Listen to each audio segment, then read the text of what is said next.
In 1979, Professor Gabriel Barkay was working on an archaeological excavation at the site of the city of David near Jerusalem.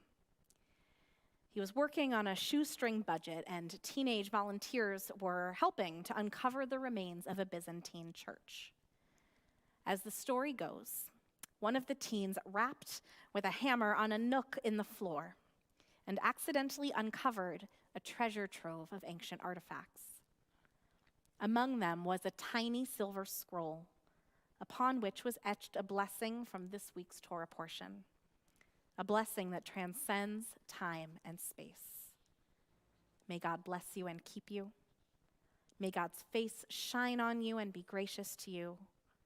May God's face turn towards you and always bless you with peace. This is our blessing. These words are written in this week's Parsha, Naso, and were used by the ancient priests to name God's presence within each one of us. And today, these words are shared at Shabbat tables and baby namings and weddings. These words were nestled in the ancient earth outside Jerusalem for thousands of years. This amulet was there, protecting and reminding that the ultimate blessing is and always was about peace. My first Israel memory is from when I was very young. My mother, who has always been an innovative Jewish educator, had a felt board activity called Benji Goes to Israel. Benji. It wasn't you, it was a little felt guy. Benji did all kinds of fun things. He went on an airplane, he ate falafel, he floated in the Dead Sea, he visited a kibbutz. He put a note in the kotel, and he wandered the streets of the old city. Benji didn't worry about a barrage of rockets from Gaza or how quickly he could get to a bomb shelter. Benji didn't have to struggle to explain his commitment to Israel to his American friends or engage in hashtag activism on social media. As a child, I loved hearing stories about Benji and imagining that someday I would have the chance to visit this Jewish Disneyland of tourist attractions, of yummy food and meaningful moments. And now, reading books about Israel with my own children, they have this same excitement. And this is a good thing. We want our children to be excited about their birthright, to already feel that their hearts have a place in the East, even though they are here in the West. I was in college when I began to really understand that loving Israel is complicated. That not everyone loves Israel. That not everyone believes that this land is our birthright.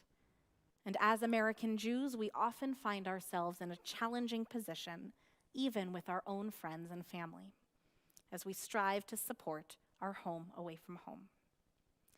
And with this shaky new peace in place, as last night's ceasefire continues to hold, at least since I last checked the news. So far, so good? I hope so.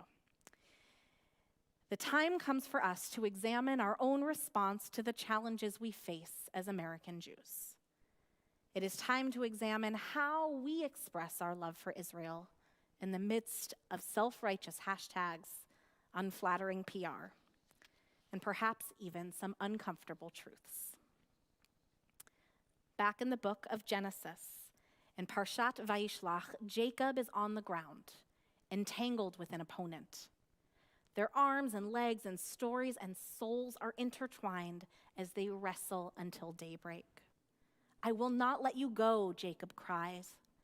I will not let you go until you bless me. And as the sun rises, we are bestowed the name that defines us until eternity. We, the children of Jacob, become Yisrael, the people who wrestle with God, the people who struggle. And our land, too, becomes the land of our wrestling. This is the site, the holy site of sacred struggle. What kind of blessing is a struggle like this one?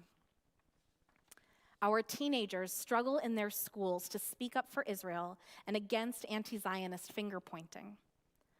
Our college students struggle in the presence of the BDS movement and other anti-Israel activism on their campuses.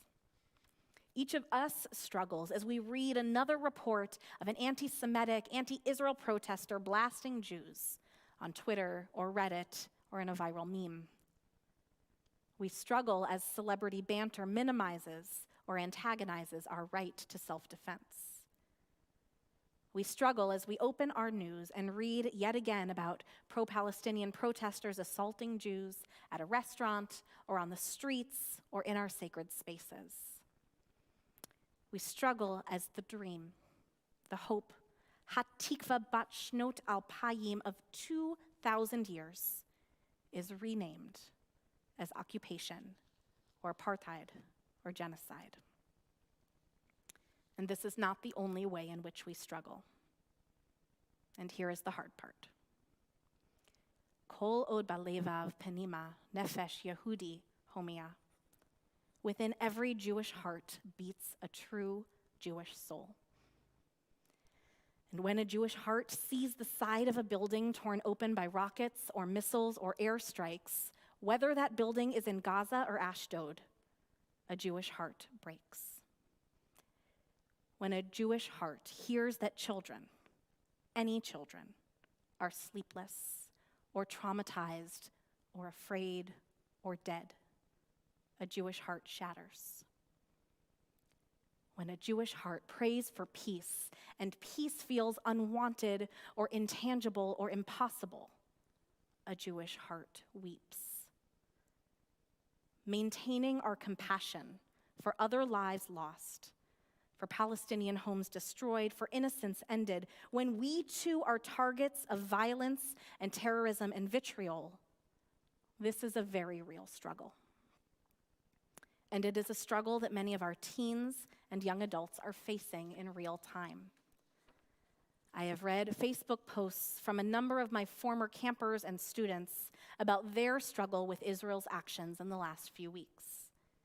Many of them, most of whom are not fortunate enough to have learned in our Merkaz Yisrael here at CBI or to have attended the Big Trip Israel with Camp Stein.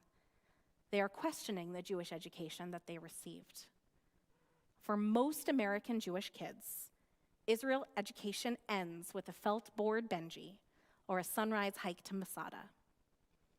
For a long time, most Jewish education did not adequately support a dive into the much harder, much more nuanced complexities of the Middle East. This week in the New York Times, those who are considered millennials, plus or minus a few years, are quoted about their confusion. The article reads, Dan Kleinman does not know quite how to feel. As a child in Brooklyn, he was taught to revere Israel as the protector of Jews everywhere, the Jewish Superman who would come out of the sky to save us when things got bad, he said. It was a refuge in his mind when white supremacists in Charlottesville, Virginia chanted, "Jews will not replace us," or when kids in college grabbed his shirt, mimicking a South Park episode to steal his Jew gold. But his feelings have grown muddier as he has gotten older, especially now as he watches violence unfold in Israel and Gaza.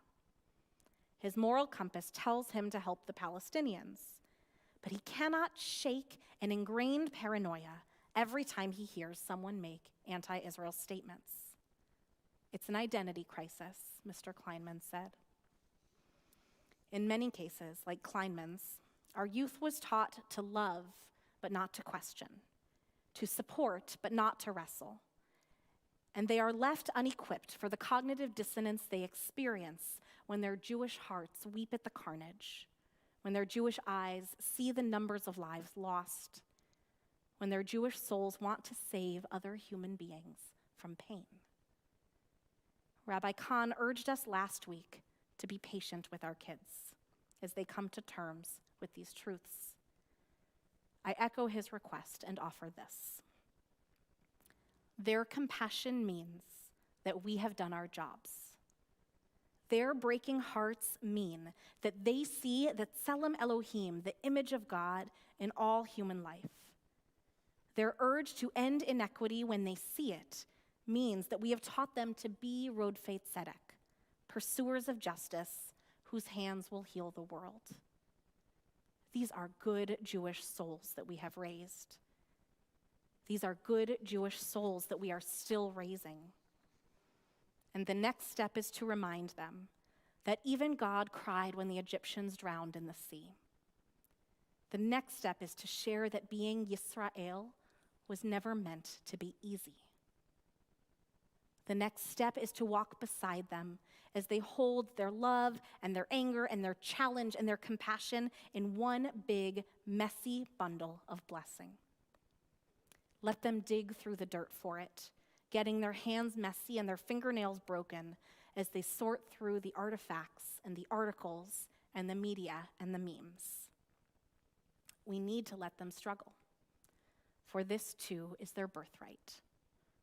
A complete Israel education means letting them lean into the complexity and letting them excavate for answers. And what about us, the adults in the room? We must model for them by examining our own stances. Are our Jewish hearts breaking too? We can keep our feet firmly planted in support of Israel and her right to self-defense, while also allowing ourselves to weep for all that has been lost, for all kinds of people. This is what keeps us human. It is not just our children who are blessed by this sacred struggle. It is all of us. As Golda Meir taught, a leader who doesn't hesitate before he sends his nation into battle is not fit to be a leader. Beneath the surface, the answer is patiently waiting for all of us to understand. It is not about who will win, and it is not about who will lose. Hidden beneath the floor of the ancient ruins is the hope of 2,000 years. Inside that aging silver scroll is our blessing and our struggle and our hope and our prayer.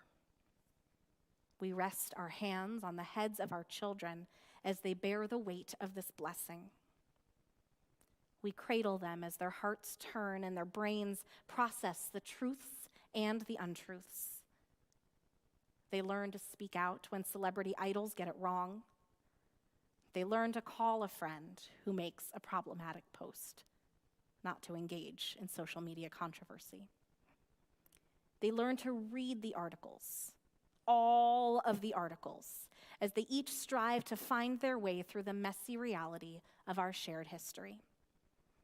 And with the faith and the confidence of all we've taught them, of all we've modeled for them, by the light of the Shabbat candles, we whisper these words. Yivarechecha Adonai v'yishmerecha. May God bless you and keep you. Ya'er Adonai panav elecha v'chuneka. May God's face shine on you and be gracious to you. Yisa Adonai panav elecha v'yasem lecha shalom. God's face turns towards you. And may you always be the holder of this heavy, burdensome, beautiful blessing. May you struggle and may you strive always for peace.